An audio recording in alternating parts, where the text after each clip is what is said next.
Gênesis capítulo 19, nosso texto desta noite, um texto que vai nos contar uma história, em sequência à história já iniciada no capítulo 18, nós teremos aqui, na verdade, uma contraparte. Todo o capítulo 19 estará em comparação ou até em oposição ao capítulo 18. Nós temos Abraão, capítulo 18, capítulo 19, Ló. Nós temos um homem santo, um intercessor santo e que Deus o ouve, que é Abraão. E nós temos o capítulo 19, um homem aparentemente ímpio e que não é ouvido pelas pessoas pelas quais ele intercede. Nós temos no capítulo 18 um anfitrião muito bom, muito organizado e que dá muita comida e dá uma hospitalidade demasiada, né? E já no capítulo 19 nós temos um anfitrião básico que dá o mínimo para aqueles que estão chegando na sua casa. De fato, nós temos várias comparações aqui, mas nosso primeiro impulso na leitura bíblica, na leitura da palavra de Deus, não deve ser um impulso moral. Nós não estamos lendo aqui basicamente um livro de regras ou um livro apenas de exemplos, onde eu aprendo como devo agir ou como não devo agir. A Bíblia é muito mais do que isso, embora também contenha um elemento ético, um elemento moral. Nós estamos aqui diante da palavra de Deus, de uma palavra planejada, inspirada, preservada de erros, dada a Moisés para resolver um problema enquanto Moisés está construindo uma nação. Enquanto esse povo está saindo de uma escravidão egípcia, precisa entender quem é esse Deus, precisa entender de quem vieram, e eles precisam entender que seu pai é Abraão. E Abraão passou por todas essas intempéries. Abraão viveu isso com Deus, inclusive Ló também. Perceba que a história que vai girar agora, não mais aos carvalhais de Mamre, mas sim em Sodoma e Gomorra, é uma história que muito tem a ver com o povo de Israel que está saindo do Egito. O povo de Israel está saindo de uma cidade ímpia, de uma cidade espiritualmente rendida à idolatria. E nós temos aqui um servo de Deus, um justo, descrito nos livros de Pedro, mas que está em uma cidade ímpia intencionalmente. Ele quis ir para lá com a sua família, que é Ló. E há um grande aviso aqui que ecoa nas Escrituras. E chega a Apocalipse sobre a seguinte ideia: povo de Deus, saia da cidade ímpia, saia de Babilônia, vocês não devem estar aí. Existe uma questão espiritual aqui. Existe uma questão relacionada ao coração. Onde está o teu tesouro, ali também estará o teu coração. E sob essa perspectiva, nós analisamos esta narrativa. Todas as coisas acontecem após a partida dos dois homens. Deus e Yahvé fica com Abraão conversando, tem toda a intercessão. E eu quero que você lembre da intercessão de Abraão. Abraão em nenhum momento fala de Ló, mas fala até a perspectiva de ter 10 justos para que Deus não destrua aquelas cidades. E a questão que nós podemos entender é que não haviam 10 justos. Não havia 10 justos naquela cidade de tal maneira que Deus destruiu tanto a cidade como a sua vizinha, Sodoma e Gomorra. Talvez aqui uma boa ilustração para entender Sodoma e Gomorra seja Fortaleza e Maracanaú. Esses arredores que acabam se tornando quase uma cidade só. Juazeiro e Crato, não sei se os cratenses aceitam isso, mas são duas cidades que estão basicamente conectadas e também aqui no nosso caso conectadas por seus pecados. Há muita dúvida, os carvalhais de Mamre são mais fáceis de encontrar hoje, essa terra, essa localidade. Mas Sodoma e Gomorra, inclusive por ter sido destruída, é muito complicado achar onde está esse sítio arqueológico. Tem duas possibilidades: a nordeste do Mar Morto. Então nós teríamos aqui basicamente 30 quilômetros de onde Abraão estava para chegar lá. E esses dois homens chegam muito rápido, caso seja isso. Mas se for a sudeste, que é a outra possibilidade, do Mar Morto, nós teríamos mais de 60 quilômetros. Então existe um tipo aqui de questão divina desses possíveis anjos, porque nós não temos uma comprovação de que de fato são anjos, mas são mensageiros do Senhor, de que eles andam muito mais rápido do que homens normais. Porque logo eles se despedem e rapidamente, ao anoitecer, eles já chegam nessa cidade. Inclusive há um contraste poético aqui. Os anjos, eles são muito rápidos, os mensageiros são rápidos em chegar para a salvação de Ló. Mas Ló é demorado, é lento para ouvir o aviso e então fugir daquela cidade. Nós vamos iniciar essa leitura, refazer essa leitura, e nós vamos aqui não ler todo o texto, uma vez que já nos preparamos pela manhã e agora à noite, mas fazendo alguns destaques dentro dessa narrativa para entender como esses pecados de Sodoma e Gomorra têm a ver com o tesouro do nosso coração. Leiamos então a partir do versículo 1, que ao anoitecer, os 2 anjos chegaram a Sodoma. Ló estava sentado junto ao portão da cidade. Quando viu os anjos, levantou-se, indo ao encontro dele, prostrou-se com o rosto em terra, muito parecido com Abraão até então, e lhes disse: por favor, meus senhores, venham para a casa deste servo de vocês, poderão passar a noite, lavar os pés, levantar-se de madrugada e seguir o seu caminho. Mas eles responderam: não, passaremos a noite na praça. Ló insistiu tanto que eles foram e entraram na casa dele. Deu-lhes um banquete, fez assar uns pães sem fermento e eles comeram. Mas antes que eles se deitassem, os homens daquela cidade cercaram a casa. Eram os homens de Sodoma, tanto os moços como os velhos, sim, todo o povo de todos os lados. Textos anteriores fazem um alerta acerca de Ló. Lembra que toda essa história começa a se desenrolar a partir do capítulo 13. Capítulo 13, há uma celeuma entre os pastores de Ló e os pastores de Abrão, ou então Abrão, e eles acabam se separando. E algo do caráter de Ló já é demonstrado naquele capítulo. Um caráter ganancioso, um caráter de quem quer crescer na vida. Então, eu vou escolher aqui o caminho da prosperidade. E talvez você tenha pessoas perto de você, espero que não seja você. Mas essa pessoa que escolheu a prosperidade mais do que qualquer outra coisa. E o texto bíblico anterior diz que Ló, à medida em que vai chegando nessas campinas frutíferas, bonitas, ele vai armando as suas tendas, cada vez mais perto de Sodoma. Então é uma descida, como um beduíno, obviamente, ele não tem uma casa fixa, mas ele vai montando a sua tenda, cada vez mais próximo dessas cidades. Cidades essas que ele não devia se aproximar, uma vez que ele é um justo. Essa pregação aqui, pregar nesse texto é muito complicado para mim. Eu vou lhe explicar por quê.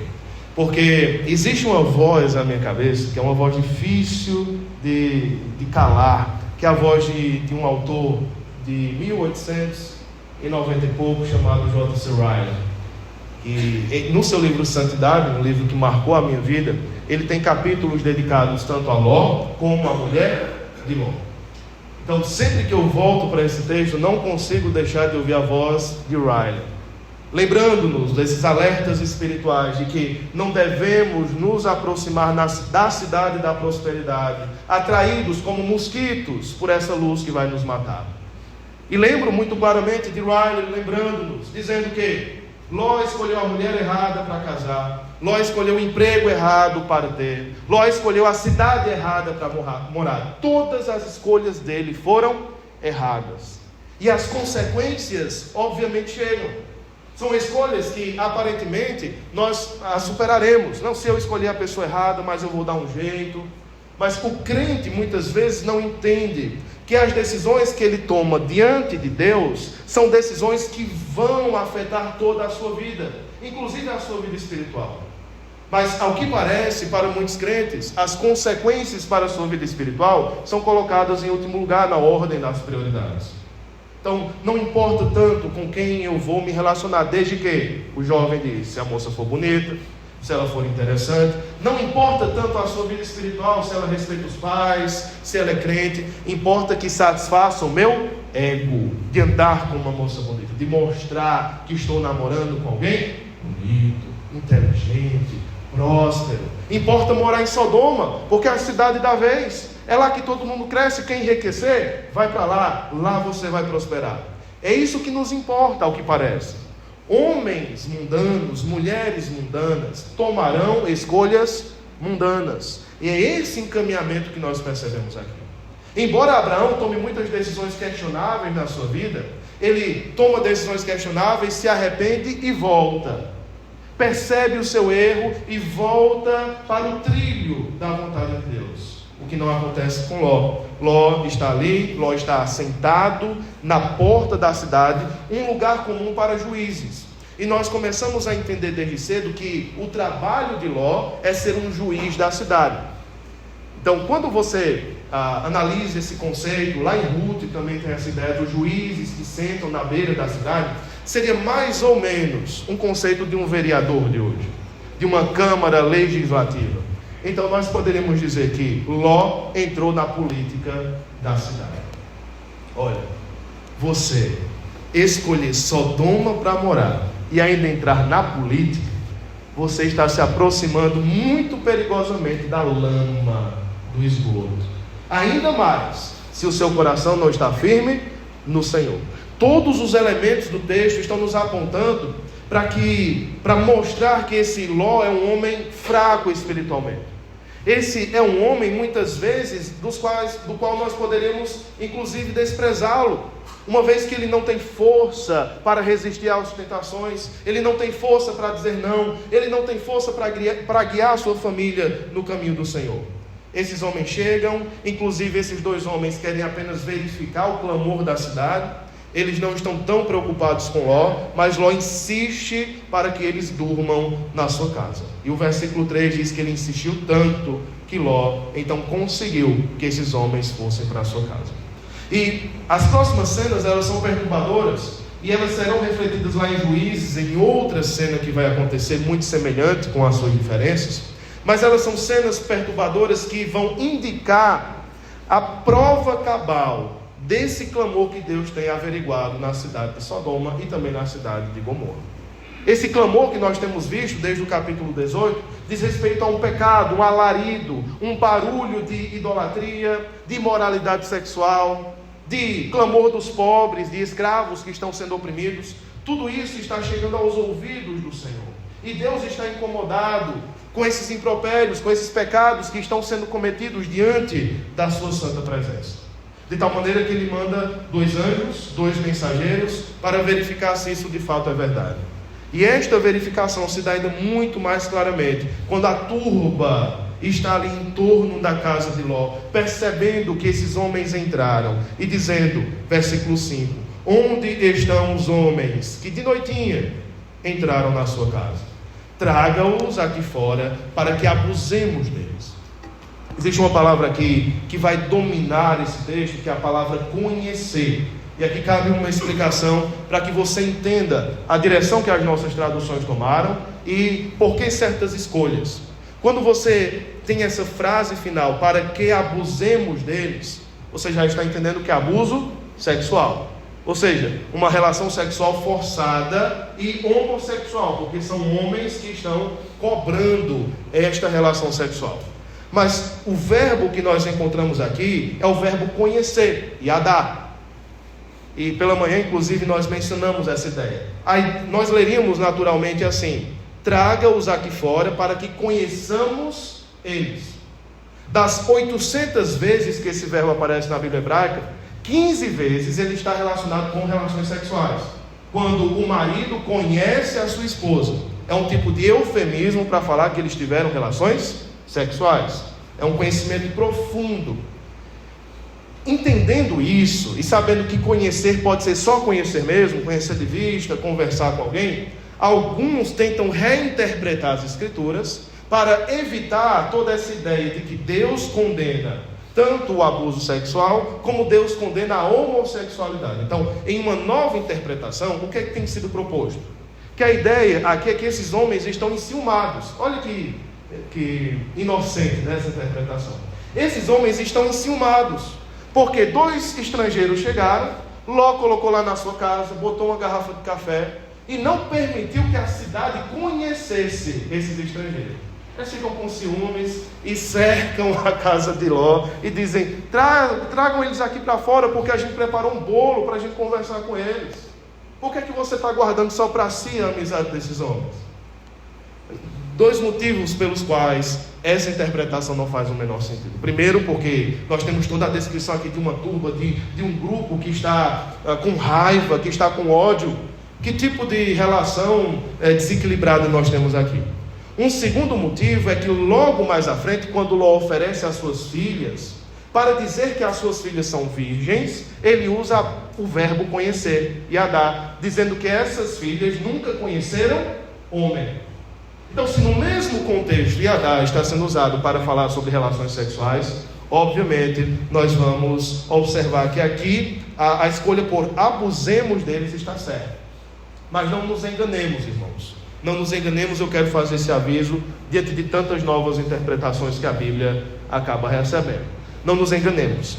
A interpretação hoje daqueles chamados homossexuais cristãos, um grupo que entende que a Bíblia em nenhum momento condena a prática homossexual, é de reinterpretar os textos da Bíblia dizendo que Deus odeia o abuso, Deus odeia o estupro, não a prática homossexual em si. E um dos motivos é Gênesis 19. Ou Romanos 1, por exemplo. Romanos 1, Paulo está condenando homens com homens, inflamados em sua sexualidade, mulheres com mulheres, não porque são homens com homens e mulheres com mulheres, mas porque são homens com meninos e mulheres com meninas. Então seria um tipo de pederastia, de abuso infantil. Mas perceba que nem Romanos fala isso. Fala homens com homens, mulheres com mulheres. Não usa a palavra meninos e meninas. E muito menos Gênesis 19 está negando que a homossexualidade é um pecado. Não é à toa, irmãos, que o próprio Paulo, lá séculos depois, ao falar da homossexualidade, usa o termo sodomita, porque tornou-se conhecido que pessoas que buscam esse tipo de relação são muito parecidos com os habitantes de Sodoma, portanto são sodomitas. Então, toda essa discussão aqui parece uma discussão para algumas pessoas até legalista. Então a gente condena pessoas, pastor, quer dizer que nós vamos condenar pessoas para o inferno? Não é isso. Quer dizer que nós devemos chamar de pecado aquilo que é pecado, para que então a salvação de Cristo salve-os assim como salva mentirosos, assim como salva avarentos. Mas nós estamos em uma época em que nós chamamos algumas coisas de pecado e outras nós decidimos não chamar mais de pecado porque é constrangedor chamá-las, porque nós ficamos acanhados de magoar alguém.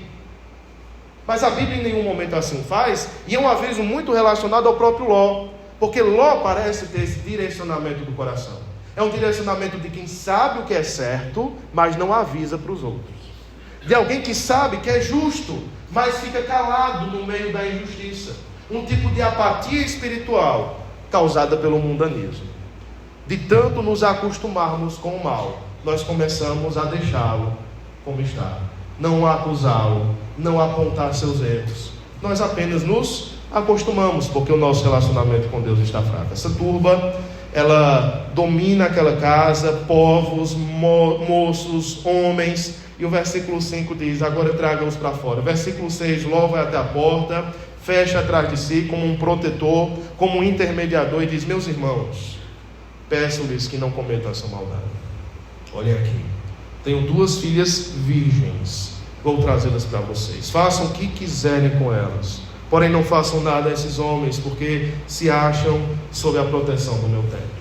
Mais uma vez, alguns tentam diminuir a força dessa palavra. Aqui é um texto inclusive complicado de ler para crianças, porque são imagens muito fortes, são imagens muito pesadas. Você imagina um pai dizendo: olha, minhas filhas aqui, podem abusar delas, podem usá-las sexualmente da maneira que vocês quiserem, inclusive elas são virgens. Uma tentativa de desculpar Ló aqui é a seguinte: dizer que Ló está fazendo uma tentativa de escandalizar aqueles homens, de dizer: vocês vão pegar as minhas filhas, vocês são malucos de fazer isso? Então ele está tentando aqui fazer um exagero retórico, chamando a atenção de que eles não deveriam fazer isso. Mas de novo, em nenhum momento o texto está apontando para isso. Pelo contrário, Ló está dando detalhes. Elas são virgens, como se fosse uma vantagem isso, como se fosse chamando a atenção aqui. Uma outra tentativa de desculpar Ló é a seguinte: de que Ló é alguém tão hospitaleiro, alguém que tem sob si a consciência de que quem tem que cuidar dos seus convidados, que ele está pronto a sacrificar a sua própria família para então cuidar dos seus convidados. Mais uma vez, nós não podemos dizer isso a partir do texto, e mesmo que assim o seja, ele estaria errado, porque essa escala de valores não faz o menor sentido. Um homem tentaria proteger todo mundo, mas ele está aqui disposto, inclusive, a um tipo de denúncia. O texto narrativo, muitas vezes, ele não diz se uma coisa está certa ou está errada, mas nas entrelinhas da narrativa nós percebemos. Há uma denúncia para o que esses homens fazem com mulheres nessa época. Há uma denúncia conectada a Abrão, por exemplo. E logo no capítulo 20, o próximo capítulo, também haverá uma denúncia para Abraão. Abraão usa a sua esposa, muitas vezes, como moeda de troca. Ele chega, Sara, agora Sarai é bonita, alguém se apaixona por ela, e Abraão deixa acontecer. Olha como o homem usa a mulher para os seus benefícios. E permite, inclusive, que ela deite com outro homem. Isso vai acontecer no capítulo 20. Agora você tem Ló, são pecados semelhantes, usando as suas filhas para se safar. Usando as suas filhas como moeda de troca para ser alguém hospitaleiro, alguém bem visto na comunidade. Perceba que o coração de Ló está todo desregrado, está todo desconectado, as coisas não estão no seu lugar. A escala de valores está bagunçada. Porque um homem de verdade lutaria por sua família. E este é um exemplo de Abrão. Quando Ló está em perigo, quando Ló está sequestrado, Abrão vai com um pequeno exército e o liberta. Porque um homem de Deus protege a sua família. Nem que ele morra, nem que ele acabe com a sua própria vida e com a dos outros, mas ele protege a sua família. Ele derrama seu sangue para proteger a sua família. Não é assim que Ló age, pelo contrário, ele parece um homem fraco nesse sentido. E eles desrespeitam Ló, sai daí. E acrescentam o versículo 9: ele é estrangeiro, ele não é nem daqui, veio morar aqui entre nós e quer ser juiz em tudo. Ele já é juiz ali na praça, mas ele quer nos julgar em tudo. Vamos fazer com você pior do que com eles. E aqui mais um motivo para nós entendermos que o motivo da homossexualidade e o motivo do estupro estão presentes. Eles não estão interessados inclusive em mulheres, eles estão interessados em homens, inclusive o próprio Ló. Nós vamos fazer com você pior do que com eles. Se esse é um tipo de ritual de humilhação, nós não podemos afirmar. Alguns dizem que algumas culturas não tinham a homossexualidade como uma prática prazerosa, mas como uma prática de humilhação. Então, quando você quisesse humilhar um certo homem, você então abusava dele para que ele tornasse-se submisso a você. De novo, especialmente por entender que sodomita vai ser compreendido na história de toda a cultura grega, cultura romana, como alguém que comete a prática homossexual, então nós podemos afirmar que não é somente a ideia do abuso ou da humilhação, mas também da prática em si. Se atiram contra Ló, se aproximam para arrombar a porta, e um ponto importante aqui é que Ló tentou ser um intermediador. Ele tentou fazer uma intermediação, e aqui a figura é muito clara, é Ló na porta, a turba do lado de fora e os dois homens do lado de dentro. Essa é a figura de um intermediador, muito parecido com Abraão no capítulo 18. Nós temos Sodoma e Gomorra à frente, nós temos Iavé aqui, e Abraão se posta no meio, dizendo: o Senhor destruirá essas cidades, se houver injustos lá, o Senhor fará isso. Essa é a posição de um intercessor, de um mediador. Mas Abraão é bem sucedido por ser justo. Entretanto, Ló, tentando ser intermediador não para com Deus, mas para com homens ímpios, não consegue. É desrespeitado. Ele parecia não ter um testemunho dentro daquela cidade. Eles se atiram contra Ló, querem arrombar a porta, e então que a intervenção divina chega, puxa Ló para dentro, tranca a porta e fere de cegueira aqueles homens que estão do lado de fora, do menor até o maior. E essa não é uma cegueira natural, é uma cegueira sobrenatural. É um tipo de cegueira em que você vê, mas não vê. Que seus olhos enxergam, mas não enxergam, porque eles não conseguem enxergar a porta. De fato, eles estavam bem próximos à porta. Eles se lançam, mesmo que seus olhos ficassem cegos, eles conseguiriam, tateando, encontrar a porta. Eles estavam próximos. Mas não é o caso aqui. É o tipo de cegueira em que a coisa procurada some. Deus faz isso várias vezes, inclusive deixando pessoas cegas para exércitos. Não veem um exército. Ou Jesus passando no meio da multidão, quando querem matá-lo, querem apedrejá-lo, Jesus passa no meio, e é como se eles não vissem Jesus. É algo aqui extremamente sobrenatural. Entra o tópico da misericórdia divina, de que mesmo que não houvesse 10 justos, mas houvesse um justo, um único justo, comprovado aqui, é Ló com todos esses erros.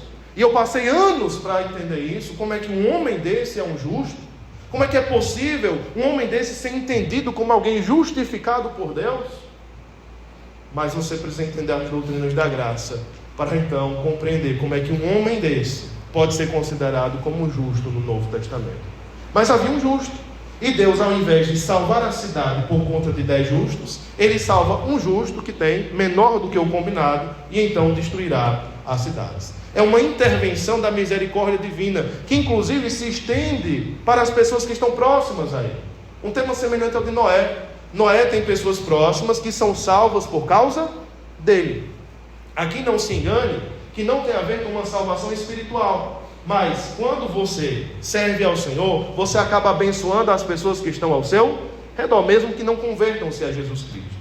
Mas há um tipo de bênção aqui compartilhada, uma bênção física, que vem a partir da convivência com o justo. Isso acontece no versículo 12, quando esses dois homens dizem: alô, vocês têm mais alguém aí dos céus?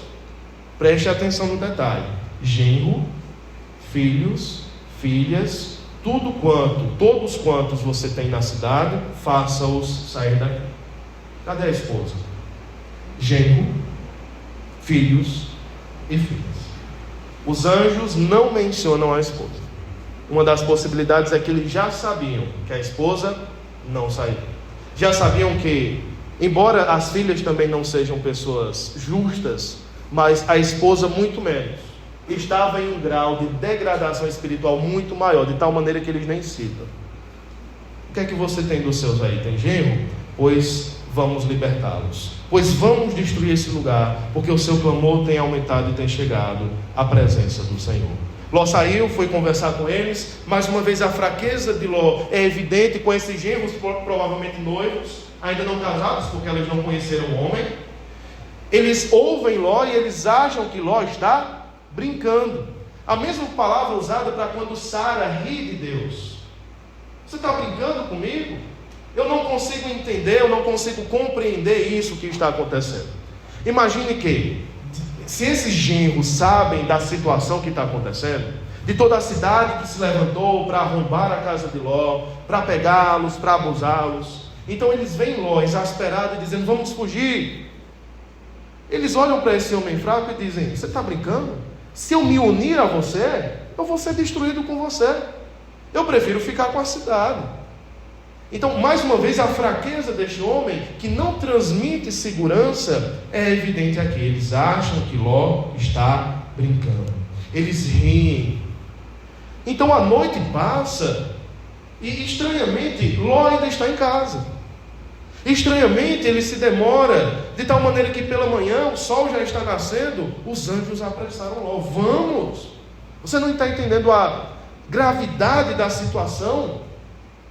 As figuras espirituais aqui pipocam no texto, demonstrando o seguinte: pessoas ímpias, elas não se atentam para a periculosidade de onde elas estão, para a iminência do juízo, para a necessidade que elas têm de rapidamente mudar a sua vida, de rapidamente se converter, de rapidamente se arrepender de seus pecados. Pessoas ímpias demoram, são lentas, porque elas não têm esse vigor espiritual de quem tem o Espírito Santo de Deus. Ele se demora. Vamos, Ló, vamos. Mas o versículo 16 é chocante, quando diz: como porém ele se demorasse. Para nós leitores, não faz o menor sentido. Nós ficamos incomodados. Nós queremos pular da cadeira e dizer: vai embora, homem. O que é que você está esperando?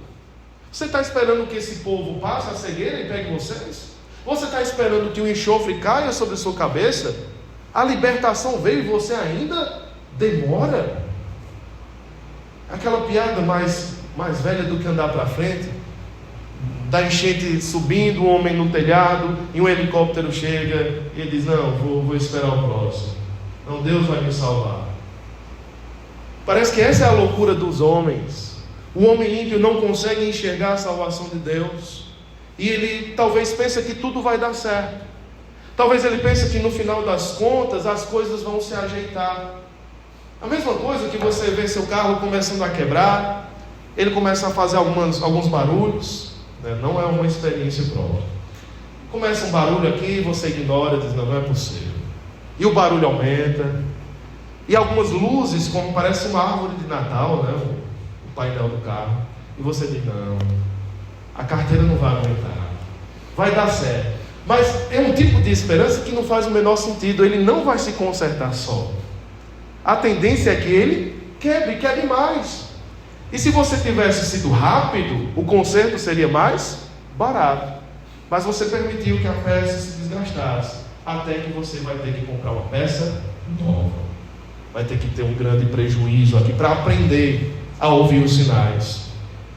Quem não tem sensibilidade espiritual como Abraão teve, quando viu esses 3 homens passando e disse, não, tu és Yahvé, tu és Adonai, uma sensibilidade extrema, Ló não tem. Como, porém, ele se demorasse. Mas aqui se evidencia a graça de Deus, que o arrasta pela mão. Uma misericórdia que arrasta, como em Romanos capítulo 2, que nos atrai e toma ele pela mão, a sua mulher e as suas filhas. E o texto deixa muito claro através da boca de Moisés, sendo-lhe o Senhor misericordioso.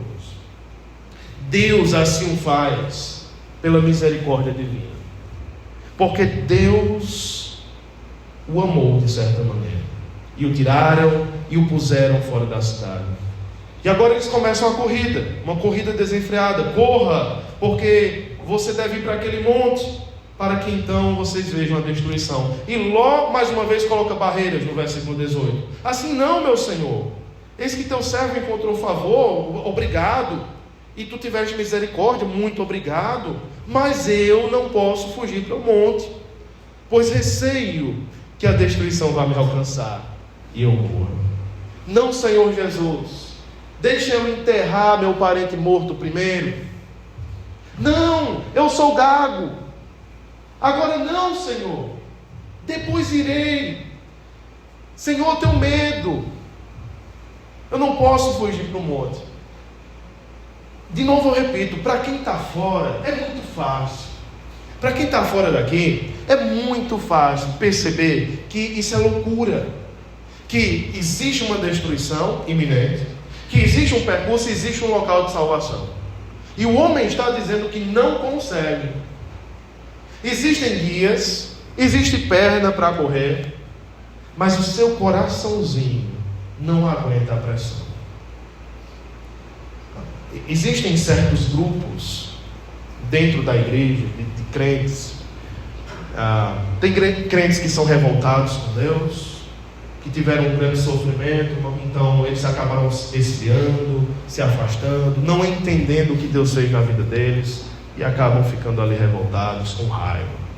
Mas existe em outro canto crentes melindrosos. São crentes em que Deus dá uma ordem a eles, e eles sempre colocam as suas barreiras assim: Deus, eu sou tão sensível, Deus, não faça isso comigo não. Meu coraçãozinho não aguenta, ele explode de tanta emoção. Deus, eu sou uma criança. Esse tipo de sensibilidade extrema, talvez de infância espiritual, porque ele nunca amadureceu, é o que está acontecendo aqui com o homem. É o tipo de pessoa que recebeu a salvação e não a desenvolveu, que não aprofundou as raízes da sua fé, e que não ama ao Senhor de tal maneira que lança fora o medo, mas seu coração continua receoso. Todos nós temos medo, todos nós tememos, mas quem crê no Senhor diz: Senhor, eu estou temendo, mas irei. Senhor, eu não entendo todas as coisas, mas obedecerei. Alguém imaturo diz: Senhor, faça aqui um ajuste, porque eu não aguento. Eis aqui uma cidadezinha. Olha, os diminutivos são irônicos. Cidadezinha, para meu medinho, para minha confiançazinha. Eu posso fugir para lá, vai dar certo, vai ser bom, todo mundo vai ficar feliz. Permita que eu vá para lá. Ela é bem pequena, não é verdade? Parece uma criança falando. Deus, eu não estou pedindo uma grande cidade, só uma coisinha já dá certo para mim. Eu não quero ir para o monte, nela poderei salvar a minha vida. Ele impõe as condições da sua salvação. Mesmo Deus dizendo através de mensageiros que no monte ele salvaria, ele diz: não, mas na cidadezinha que eu quero ser salvo. Deus não está nos seus termos, está nos meus termos. E o anjo diz: tá bom, vai discutir? Tá bom, estou de acordo, não destruirei, vá depressa e refugie-se nela. E é tanto que o nome da cidade tornou-se Zoar. E Zoar significa, sabe o quê? Cidadezinha, cidade pequena. Porque existe essa fala infantil de Ló: deixa eu ir para cidadezinha. E o povo todo conhece aquela cidade como cidadezinha. Talvez o local dos covardes, o local dos incrédulos, o local dos que não conseguem confiar em um Deus todo-poderoso. Essa é a situação. Logo vem a segunda cena, que de noite até amanhã nós temos a atenção, a espera, a expectativa, e agora pela manhã, o sol nascendo, tudo acontece muito rápido, começa a destruição. Essa destruição acontece enquanto Ló entra em Zoar. Versículo 24: o Senhor fez chover enxofre e fogo. Literalmente nós temos algo descendo dos céus, algo que queima, algo que corrói Sodoma e Gomorra. Isso vem da parte do Senhor desde os céus. Não adianta tentar explicar aqui que um vulcão apareceu, que lançou enxofre. O texto está muito claro em dizer que veio dos céus, para demarcar que foi Deus que mandou. Não foi um acidente com um vulcão, não foi um acaso que aconteceu, foi Deus que mandou essa destruição. Destruiu aquelas cidades, destruiu a campina, destruiu os moradores, tudo, até a vegetação foi destruída. De repente, depois de salvos, é esse o momento em que a mulher de Ló olha para trás e se torna em uma estátua de sal. E o texto não explica mais sobre isso. Ele apenas nos diz que ela olha para trás e se torna em uma estátua de sal. Às vezes nós cantamos com as crianças, é uma música brincando com isso, mas a seriedade disso é extrema. Alguns pastores e intérpretes da Bíblia já pulam para a aplicação espiritual, dizendo: olha, se você olhar para trás, você vai ser condenado. Temos que ter cuidado, porque o texto em si aqui não está dando nenhuma explicação. Os judeus, inclusive, existe um tipo de monumento de sal térreo, obviamente, não sal marítimo, e em que é um formato de pessoa perto do Mar Morto. E os judeus até hoje, o próprio José, lá um pouco antes de Jesus, dizia: aqui está a comprovação de que esta é a mulher de Ló. E olha para o Mar Morto, como se olhasse para aquelas campinas de Sodoma e Gomorra. Embora o texto em si não nos deixe claro, Jesus vai deixar muito claro o que é que isso significa. O que significa olhar para trás? Essa é uma história tão antiga e tão influente que os gregos imitam essa história com a história de Orfeu. Orfeu perde a sua amada, essa amada vai para o inferno. Orfeu passa tudo para resgatá-la do inferno, e quando ele está subindo com a sua amada lá das profundezas do inferno, finalmente retirando-a de lá, ela olha para trás. Ela olha para trás. E aí volta para o inferno e Orfeu sai sem ela. Esse vacilo final é esta lembrança, esta curiosidade que então causa a queda. Mas a minha pergunta é: será que é mera curiosidade? Será que a morte dessa mulher e a transformação dela em um ponto de referência em que todo mundo pudesse olhar e lembrar-se de sua incredulidade, simplesmente é definida por uma curiosidade? Porque ela teve a curiosidade de olhar para trás? Deus é assim? Deus destrói pessoas porque elas tiveram um lapso? Nós sabemos pelas Escrituras que não funciona assim. Deus não destruiu inclusive Sodoma e Gomorra porque eles quiseram abusar dos anjos. Não foi esse o único motivo. Existe uma série de motivos que culminam no último, no pior ou talvez no mais evidente. Assim também poderíamos dizer dessa mulher que uma série de erros culminam em ela olhar para trás. Não tem nada de bom nesse texto. A única coisa boa que nós temos é a misericórdia do Senhor. Mas ninguém age bem aqui. Todos têm erros, todos parecem ímpios. Por isso que nos impressiona saber que Ló era um homem justo. Assim como a mulher de Ló olhou para trás e virou uma estátua de sal, a câmera volta para Abraão, como se fosse aquele flash, né? E Abraão, o que é que ele está vendo? Abraão olhou também. Versículo 28, olhou para Sodoma e Gomorra para toda a terra e viu aquela fumaça. E é nesse momento que Abraão entende que tem que sair dali. Enquanto Ló se direciona ou tenta se apegar, ficando na cidadezinha, Abraão, vendo a destruição ali acontecida, decide partir, ir embora. Deus se lembrou, versículo 29, de Abraão e tirou Ló do meio da destruição, quando subverteu as cidades em que Ló tinha morado. Nós chegamos então na terceira cena, a cena mais chocante de todas, quando Ló parte de Zoar, sai da cidadezinha, finalmente decide habitar no monte, ele e as duas filhas. Os genros não vieram, a mulher morreu, e de novo o medo é demarcado aqui. Os anjos não estão mais com eles, passa-se um bom tempo, e eles receavam permanecer em Zoar. O medo sempre está tomando conta. O medo de que algo vai acontecer. Quem vive com medo, nós já temos demonstrado isso, não consegue crer, não consegue confiar, não consegue viver em paz. E eles vão para uma caverna. Olha, um juiz de uma terra agora termina em uma caverna. Não é lugar de morar, é úmida, é escura. E é nesse escuro, e talvez Ló aqui tornou-se um agricultor, porque existe vinho na história. Mais uma vez, uma história com vinho que não acaba bem. Assim como Noé planta uma videira, toma o vinho, se embriaga e fica nu, e existe um envolvimento familiar nessa nudez dele, que vê essa nudez, e nós já exploramos, será que houve um abuso, ou apenas foi a vista da nudez? Nós entendemos que foi a vista desrespeitosa desta nudez por parte do seu filho. De novo, uma história que envolve um homem envelhecido, bebida e embriaguez, e familiares acontece aqui, só que muito pior, porque nós temos um tipo de prática totalmente desaconselhável e proibida por Deus na sua lei. Ló partiu de Zoar, habitou no monte. Versículo 31 diz que a primogênita disse à mais moça: nosso pai está velho, não há homem na terra.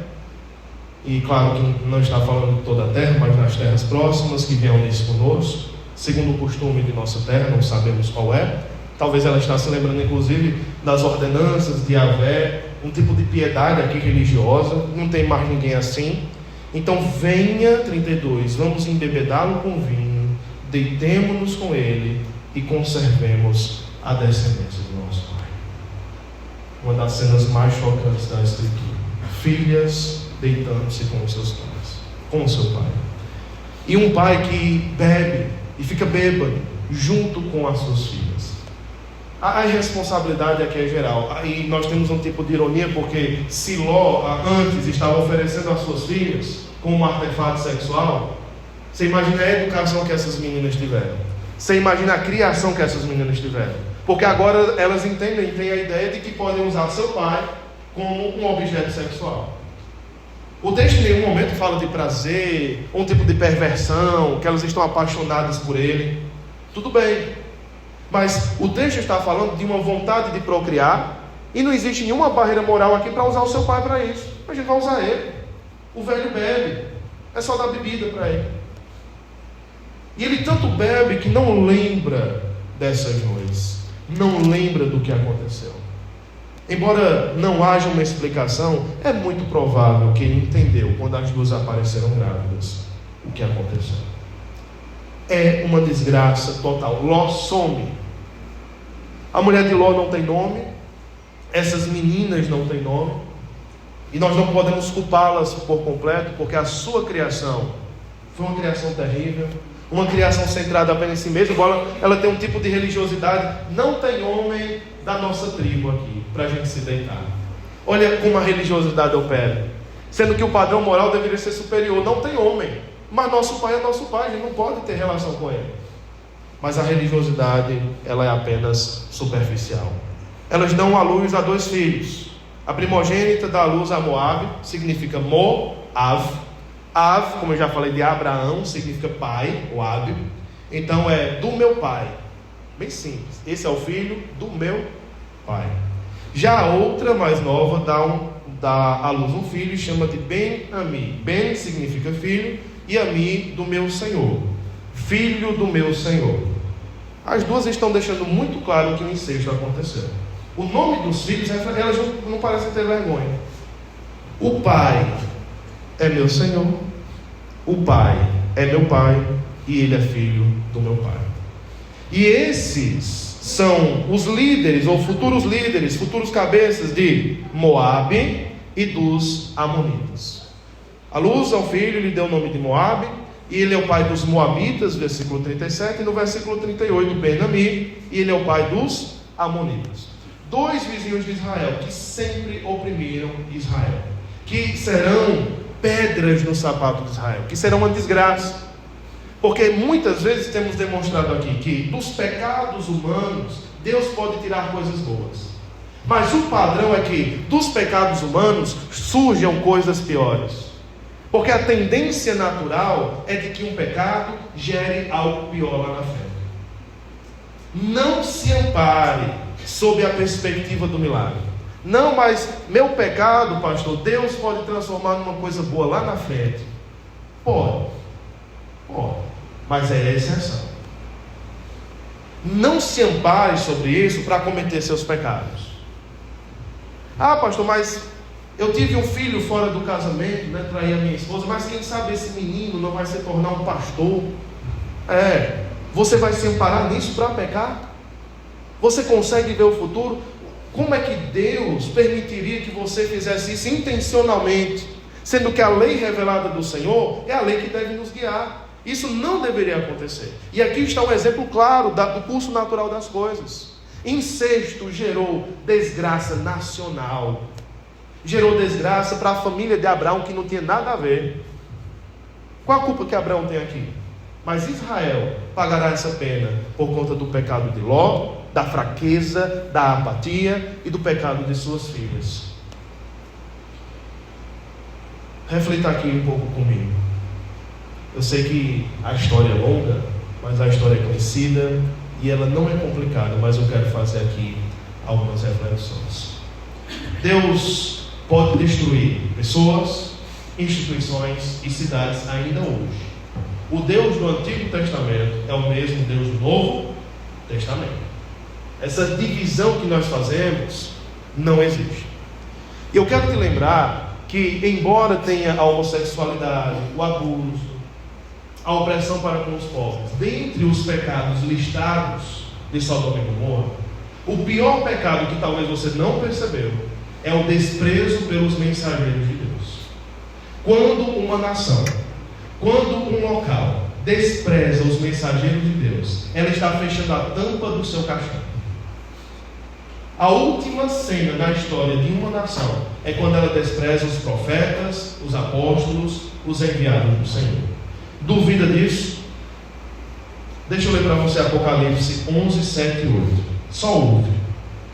Quando tiverem então concluído o testemunho que devem dar as duas testemunhas lá no final dos tempos, a besta que surge do abismo fará guerra contra elas, e a besta vencerá, e a besta matará as duas testemunhas.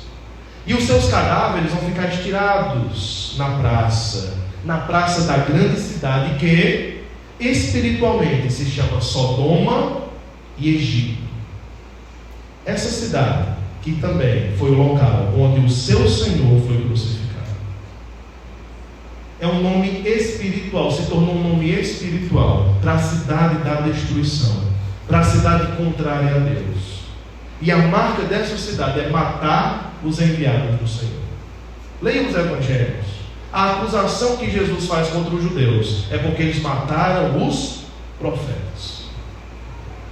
E aqui eu não estou defendendo nenhum tipo de glorificação dos mensageiros de Deus. São ungidos do Senhor. Não toquem no ungido do Senhor, não é isso. Os mensageiros só são importantes à medida em que eles expressam a mensagem de Deus. Se eles estão expressando esta mensagem, ouçam-nos, não desprezem, porque desprezar os mensageiros de Deus é o início da destruição de um grupo, de uma família ou de uma nação. Não sei se você conhece esse julgamento, mas houve um julgamento em Israel 10 anos após a quebra da Alemanha nazista. 10 anos depois, um dos coronéis de Hitler foi encontrado na Argentina, fugindo. Esse homem chamado Eichmann, Adolf Eichmann, foi encontrado na Argentina, numa praia, de boa, com um shortzinho, né, com as flores. Encontraram ele, levaram ele para Israel e o julgamento durou dias, semanas. Esse homem, ele fazia as transferências de judeus para os campos de concentração, dentre eles Auschwitz. Só esse homem levou 600 mil judeus para Auschwitz para morrer. É um homem culpado de muitas mortes. Mas quando ele estava no julgamento, ele dizia: eu não fiz nada, eu só fiz o que me mandaram, era meu trabalho, minha carteira era assinada para isso. E olha, vocês são hipócritas, porque não só fui eu que fiz, todos os alemães fizeram. Vão condenar a nação todinha agora? Pastores, padres, todo mundo. Eles zombavam no julgamento. E uma escritora chamada Hannah Arendt, uma judia, escreveu um livro chamado A Banalidade do Mal, para falar sobre isso. E uma das coisas que ela fala é que o mal mais perigoso que existe é o mal que é cometido por gente comum, com pessoas comuns, que apenas seguem o fluxo da comunidade. Porque no final das contas, quando o mal vira rotina, ele deixa de escandalizar. E esse é o problema de Ló. O mal se tornou rotina. Nós falamos dos perigos de ser mundano, e você precisa enxergar isso aqui no texto. Há um grande perigo em deixar que o mundo domine a sua vida, e não a palavra de Deus, e não as Escrituras, e não a ordem do Senhor. Há um grande perigo, e esse perigo é movido pela ganância do nosso coração, por querer estar cada vez mais perto da cidade, por querer as luzes dessa cidade, o dinheiro dessa cidade, e armando nossas tendas cada vez mais perto dela. Se você está fazendo isso agora, pare. Você tem o poder, pelo Espírito Santo, de parar e de transferir esse trajeto para Jerusalém Celestial e não para a Grande Babilônia. Mas o outro grande perigo é que, embora você seja um cidadão, um peregrino que está caminhando para a Nova Jerusalém, você ainda está no meio de um povo ímpio, e Deus quis que você estivesse aqui. Quis que você trabalhasse com ímpios, que amasse ímpios, que orasse por eles, que fossem seus familiares, para que você testemunhe de Jesus. Mas o grande perigo é de tanto conviver com o mal deles, que você se acostume. Não se acostume, irmãos. Não tornem o mal em rotina, porque se o mal virar rotina, você para de se escandalizar. Existe um escândalo ruim e existe um escândalo bom. O escândalo ruim é quando eu fico procurando problemas na vida do irmão só para falar mal dele, só porque eu não gosto da cor da roupa dele e eu fico procurando coisa. Eu não gosto do jeito que ele fala, do tom da voz dele, eu fico procurando coisa. Esse é um escândalo ruim. Mas o escândalo bom é quando você vê algo ruim, algo que é pecado mesmo, e você diz: eu não gosto, está feio, não está certo, a palavra de Deus não concorda. Esse é um bom escândalo de ter. É um bom escândalo. É dizer: isso aqui não é comigo, eu sou contrário a isso aí. Quem é esse Ló? 2 Pedro diz que Deus livrou o justo Ló, que ficava aflito com a conduta libertina daqueles insubordinados. Ele ficava aflito, mas o mal se tornou banal para ele, no sentido em que ele ficava aflito e calado. Ele não expunha para a sua família, inclusive, não expunha para os seus genros, de que aquela cidade era uma cidade pecaminosa. Ele ficava com o coração incomodado, porque ele era um justo, mas ficava calado. À medida em que nos calamos, endurecemos o nosso coração. Nós precisamos lembrar que existe muita misericórdia da parte de Deus, inclusive para os que demoram. Você tem ouvido a palavra do Senhor, você tem estado aqui continuamente, tem ouvido os avisos dessa palavra. Se você está se demorando, saiba que há misericórdia para você. Mas essa misericórdia tem um limite. A questão é que nós não sabemos qual é o limite dessa misericórdia, então você não deveria arriscar. Você deveria ouvir, entregar-se, mudar, voltar o caminho, sair do caminho de Sodoma e entrar no caminho do Senhor. Ao passo que existe misericórdia para os que se demoram, existe destruição para os que olham para trás. Como eu disse, Jesus explica em Lucas capítulo 17, eu vou ler para você. O mesmo aconteceu nos dias de Ló. Comiam, bebiam, compravam, vendiam, plantavam, edificavam. Mas no dia em que Ló saiu de Sodoma, choveu do céu fogo e enxofre e destruiu todos. Assim será no dia em que o Filho do Homem se manifestar. Naquele dia, quem estiver no terraço e tiver seus bens em casa, não desça para tirá-los, e de igual modo, quem estiver no campo, não volte para trás. Jesus diz: lembrem-se da mulher de Ló. Quem tentar preservar a sua vida, a perderá. E quem perder, isso é salvará. Se eu estou entendendo que a conexão do versículo 32 é com o versículo 33, o pecado da mulher de Ló é tentar preservar a sua vida. A sua vida foi mais importante do que a ordem do Senhor. Quem tenta preservar a sua vida, a perderá. Quem entrega a sua vida ao Senhor, a ganhará. Essa é a lógica do Evangelho. Lembre-se da mulher de Ló. Eu espero que essa palavra ecoe no seu coração. Lembre-se da mulher de Ló. A mulher de Ló, este pilar de sal, é um aviso perpétuo para todos nós que estamos no caminho. Passe pelo caminho e veja um pilar. Não brinque com ele. Não zombe dele. Porque esta mulher, pelo que Jesus está aqui nos ensinando, ela saiu de Sodoma, mas o seu coração continuou lá. Lembram dos grandes missionários que, servindo na África, quando morreu, pediu que o seu coração fosse enterrado em África, mesmo que seu corpo fosse para a Inglaterra. Mas ele amava tanto a África que seu coração fosse enterrado em África. Isso é um lado bom. Esta mulher parece que teve o seu coração enterrado em Sodoma. É certo que nossos erros, nossos problemas, nossas omissões podem ser transformados em bem no plano de Deus. Já já a gente chega na história de José. E é isso que acontece. Deus usa o pecado dos irmãos de José para transformar em um bem para a nação e para o próprio José. Mas isso é milagre, meu irmão. Isso é milagre. Isso é se acontecer. Não faça, não tente a Deus para que você veja um milagre na sua vida. Em geral, o caminho que a Bíblia aponta é que para as nossas omissões nós temos castigos mais pesados do que as próprias omissões. A soma das omissões de Ló levou ele a ter filhos incestuosos.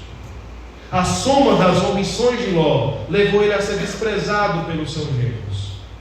Nós vamos pagar o preço das nossas omissões. Uma hora as consequências nos alcançam. Uma hora esse bicho agarra no nosso calcanhar. Você pode correr muito, mas uma hora essa fera vai agarrar no seu calcanhar. E quando ela agarra, você vai ter que sofrer as consequências. Já experimentou isso na sua vida? Você foi deixando, achou que tudo está certo. Mas uma hora a coisa explodiu. Você cometeu aquele pecado várias vezes, achou que ninguém ia descobrir. E uma hora alguém descobriu. Você foi adiando aquela decisão, aquele compromisso com o Senhor, até que Deus o disciplinou. Não permita que isso aconteça na sua vida. Tem tragédias que são fáceis de prever. Todo mundo via. Tragédia na Boate Kiss era óbvia. Não havia institutos suficientes, não havia uma infraestrutura para um incêndio. Só era questão de tempo. Mas ninguém decidiu resolver. Ninguém pensou em resolver. Ninguém quis gastar para resolver. Há algumas tragédias espirituais que são fáceis de prever. Que quando acontecem nós ficamos abalados. Fulano caiu, meu Deus, era tão firme. Mas Deus sabe que não era tão firme assim. Eram tragédias fáceis de prever. Se você está prevendo que vai acontecer isso na sua vida, resolve a situação. Busca ajuda. Volta a ler a Bíblia. Se você não está em contato com Deus, vai acontecer uma tragédia. Vai. Volta a esse contato, se arrepende e as coisas certamente vão melhorar na ótica de Deus e para a maior glória dele. Amém? Vamos orar. Senhor, obrigado por tua palavra. Uma palavra que mexe com o nosso coração, talvez não de maneira tão emocionante, porque é uma palavra ríspida, palavra cortante, que nos incomoda, porque queremos nos ver refletidos em Abraão, mas não queremos nos ver refletidos em Ló. Essa figura acaba sendo nojenta para nós, mas eu peço que teu Espírito nos convença de que caso estejamos na mesma situação dele, espiritual, mesmo com uma casca de bondade, uma máscara de santidade, que o Senhor nos alerte para que não nos demoremos, que o Senhor nos alerte para o perigo de olhar para trás, da apostasia, de amar mais esse mundo do que ao Senhor, de amar mais as coisas desse mundo do que ao Senhor.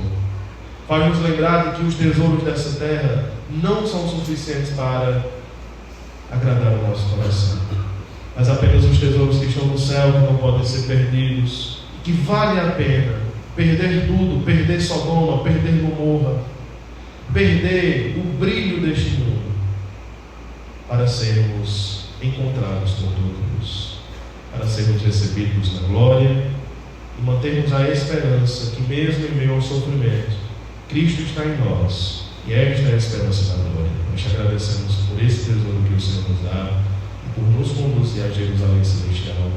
Nós agradecemos em nome de Jesus.